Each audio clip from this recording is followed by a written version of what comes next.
What's up, YouTube? Tenchi Arizonia, the angry Dracolope of the Jackalope crew here.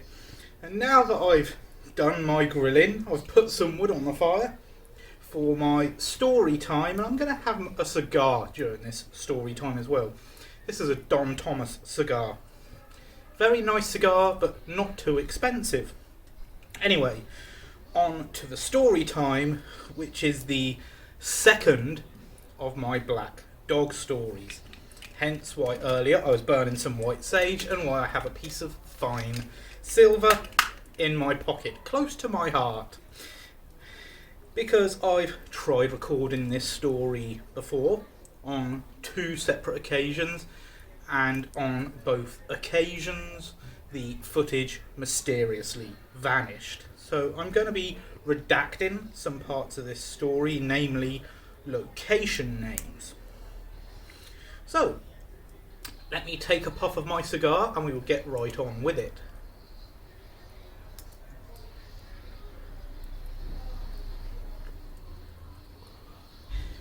Real good cigar, guys.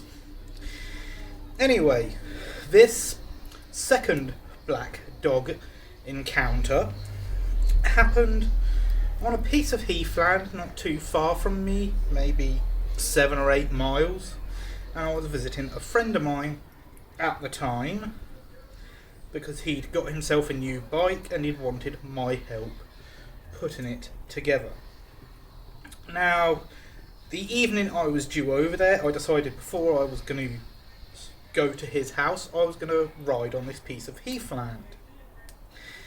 And it was just about this time of day, so it was dark, around 10 o'clock at night, I believe. I don't know what the exact time is now, but yeah, around 10 o'clock when I went for this ride.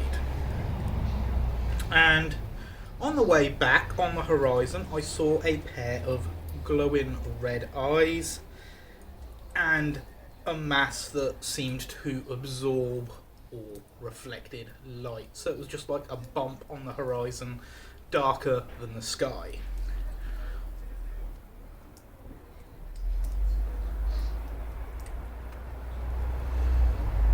And definitely glowing red eyes, because as I moved, they moved, as if they were scanning the horizon, following me.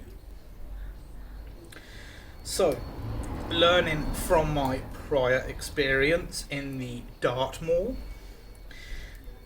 I decided this time, on this occasion, that I was going to take a different path through the heath back to where my friend lived. There was two paths I could take. One, which had this large black mass with the glowing red eyes on the horizon, and a path that actually went down a hill, off to the east of where this mass was. So I took the lower road, so to speak. Now, nothing happened to me, but the following day there was a cordon on the heath, because following morning, before I was to start putting this new mountain bike and my friends together, I again went on a ride. There was a cordon on the path that converged with the horizon where I was the previous night. And this was unusual because you don't usually get people there, but it was a police cordon. Now, the strange thing was there were no police cars around, no police personnel around. In fact, the only person that was around was a paramedic. And the paramedic mentioned that the area had been cordoned off because there was an incident and a person had been seriously injured.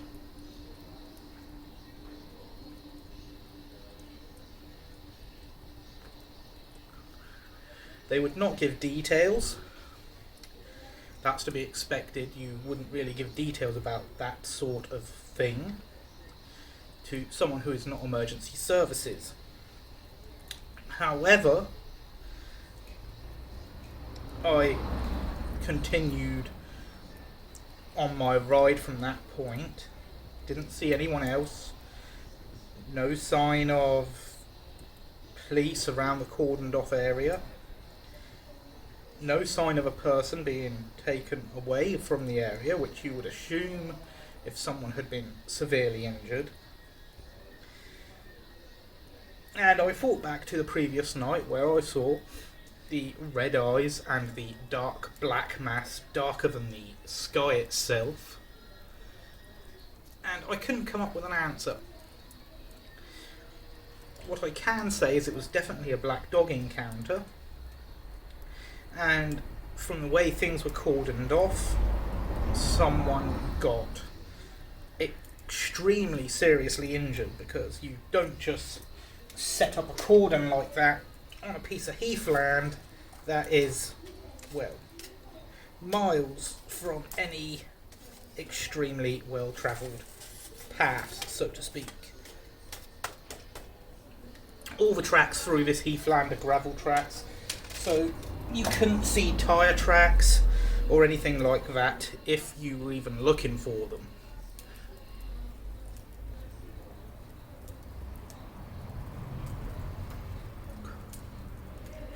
So I finished my morning ride up, went straight back to my friend's house where I was helping him put together his new bike. And once I got there, I told him what I'd encountered on the heathland during my morning ride, and I told him what I'd encountered the previous evening. And to both things, he seemed extremely, extremely shook up. And bear in mind, this is a guy that you can honestly say he wasn't afraid of much. He was ex-military. In point of fact, he was actually ex-SAS. And he was extremely shook up. And he proceeded to tell me that he'd had similar encounters in the past and been pulled aside by police officers on the same patch of heathland.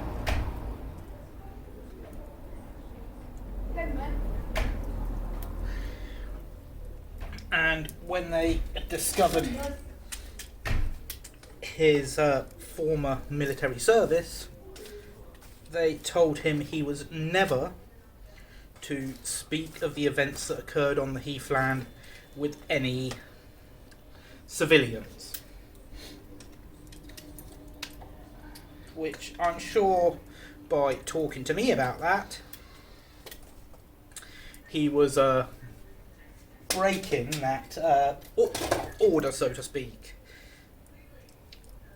And he went on to explain to me that the reason he had been told to hush up was because he had actually seen a black dog on this piece of heathland, and he actually saw the incident that led to the death of a person.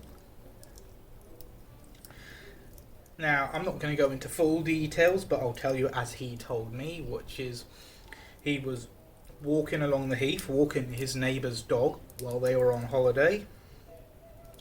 He saw this kid on a BMX riding at around dusk down one of the more aggressive hills on this piece of heathland.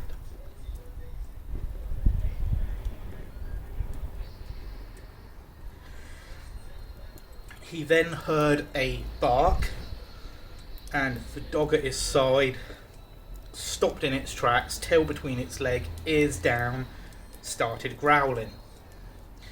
When he followed the direction the dog was facing on the horizon, he saw a large black mass, darker than the sky, absorbing all light, and two glowing red eyes.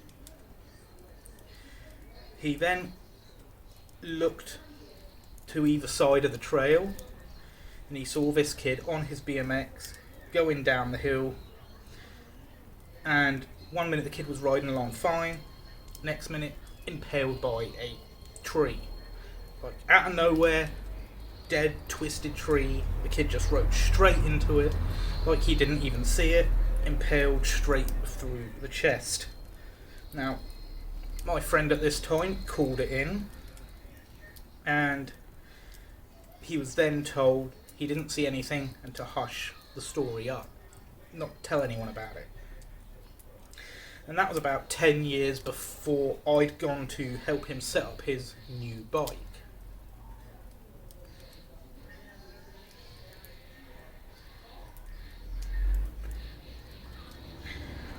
So there'd been history on this piece of heathland before.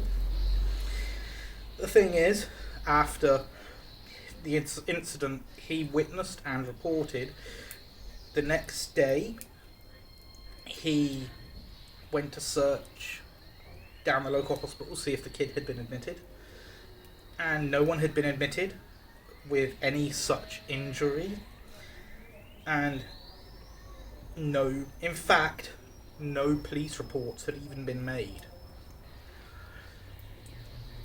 So the question is, if these people who told him not to say anything were not police, who the fuck were they?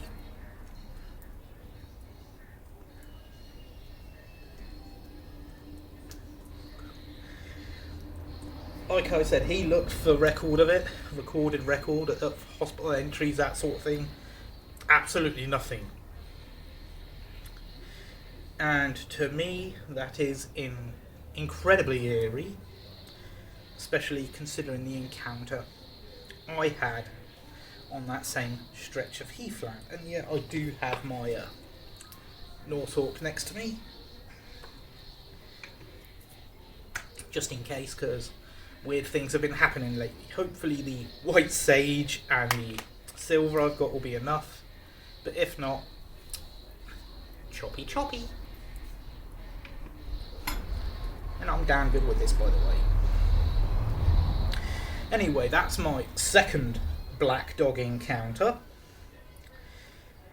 And honestly, guys, I cannot explain it, but I can tell you, the friend who told me this, he is of impeccable morals, served his country well in the SAS, and honestly, he was not given in the least to flights of fancy such as this. So the fact that he was shaken up over it is, well, serious to say the least. Anyway,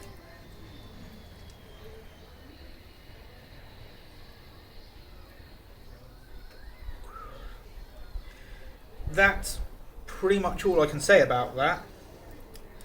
And as usual, that's all for now. If you like it, please subscribe, comment, and share. And remember, don't get eaten, because there are things that go bump in the night. I'm